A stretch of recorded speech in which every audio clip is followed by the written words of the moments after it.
નમસ્કાર દર્શક મિત્રો, હું છું રૂપલ લુણીચિયા. સંપૂર્ણ ન્યૂઝમાં આપનું સ્વાગત છે. ગુજરાત સરકાર દ્વારા ડીસા નગરપાલિકાને 2 અત્યાધુનિક ફાયર ફાઇટર વાહનો ફાળવવામાં આવ્યા છે. શહેર તેમજ આસપાસના ગ્રામ્ય વિસ્તારોમાં આગની ઘટનાઓમાં ઝડપી બચાવ કામગીરી માટે આ બંને વાહનોને ડીસા નગરપાલિકાના પ્રમુખ કૌશિકભાઈ સાધુએ લીલી ઝંડી આપી પ્રજાની સેવામાં સમર્પિત કર્યા હતા.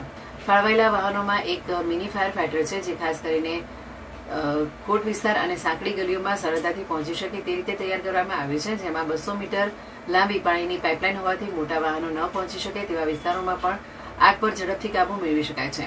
બીજું આધુનિક ફાયર ફાઇટર ઔદ્યોગિક વિસ્તારો અને જીઆઈડીસીમાં કેમિકલ આગની ઘટનાઓને ધ્યાનમાં રાખીને તૈયાર કરવામાં આવ્યું છે. આ વાહનની નોઝલમાંથી પાણીની સાથે ફોર્મ સ્વરૂપે કાર્બન ડાયોક્સાઇડ પણ બહાર નીકળે છે, જેના કારણે કેમિકલ આગને અસરકારક રીતે કાબૂમાં લેવાની ક્ષમતા વધે છે.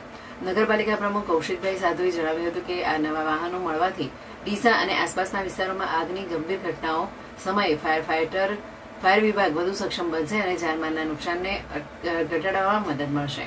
આ બંને ફાયર ફાઇટર કાર્યરત થતા ડીસા ફાયર વિભાગની કામગીરીમાં નોંધપાત્ર વધારો થયો છે અને સમગ્ર પંથકના નાગરિકોને વધુ સુરક્ષિત અને ઝડપી અગ્નિશામક સેવા ઉપલબ્ધ બનશે.